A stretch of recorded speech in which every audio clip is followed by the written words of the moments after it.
বিশ্বের অন্যতম জনবহুল শহর ঢাকা। এই শহরে লাখো মানুষ আসে ভাগ্যান্বেষণে।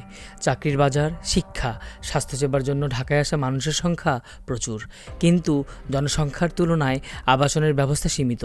ফলে আবাসনের চাহিদা আকাশচুম্বী। রাজধানীতে অনেকটা নিয়ম করেই বাড়ে বাড়ি ভাড়া। বছর বছর ভাড়া বাড়ায় ঢাকার প্রায় ৮০% বাড়িওয়ালা। নিম্নবিত্ত থেকে উচ্চ মধ্যবিত্ত সবাই যেন জিম্মি বাড়িওয়ালাদের কাছে। রাত ১১টায় গেট বন্ধ, ছাদে ওঠা নিষেধ। অতিথির গাড়ি বাইরে রাখুন। সব বিল আলাদা করে দেওয়ার পরেও ভাড়ার সঙ্গে সার্ভিস চার্জ। এরকম নানাবিধ বিড়ম্বনার নাম ভাড়াটে জীবন। তাছাড়া বাড়ি ভাড়ার পাশাপাশি গ্যাস, পানি, মশা, অব্যবস্থাপনা এসবও মধ্যবিত্ত জীবনযাত্রাকে আরও কঠিন করে তোলে। যদিও বাড়িওয়ালাদের দাবি ভিন্ন। নিত্যপণ্যের ঊর্ধ্বগতির কারণে বাড়ি ভাড়া বাড়াতে বাধ্য হচ্ছেন বলে জানাচ্ছেন বাড়িওয়ালারা। রিক্সা চালাইতে পারতেছে না। আগে যা একটু আগে আনতাম 500 টাকা রিক্সা চালাইয়া, এমনও আনতে পারি না। 200 টাকা 300 টাকা আনতে হয় ঘরে। এরপরে আপনার বাজার যে অবস্থা বাড়তে আছে বাজারে, এবার বছরে আপনার ভাড়া বাড়িতেছে।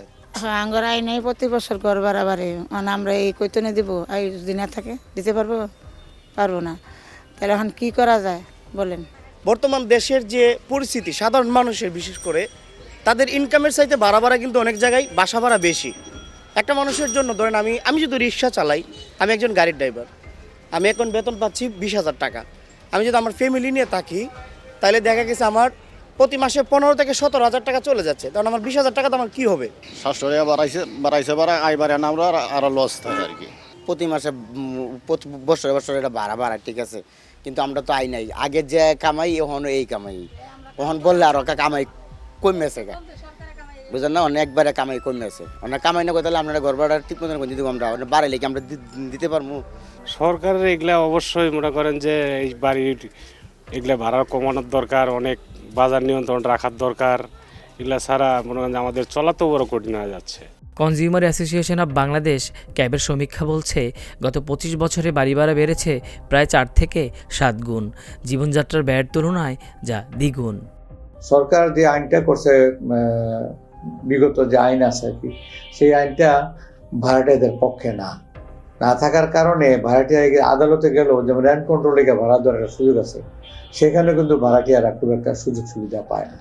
আমরা ক্যাবের পক্ষ থেকে আমরা এটা নিয়ে অতীতে বহুবার আমরা এটা নিয়ে সরকারের কাছে ধর্ণা দিচ্ছি যে এটা বাইরেওয়ালারা তো বাড়িওয়ালাই, তাই না? তার 6 তলা বাড়ি, 1 তলা ভাড়া একটু পাইতে দেরি হইলে পরে, বা আমাদের যারা ভাড়াটিয়া তারা অনেক সময় বেতন পেতেও তারা অনেক সময় লাগে, কারণ সবাই তো সরকারি জব করে না।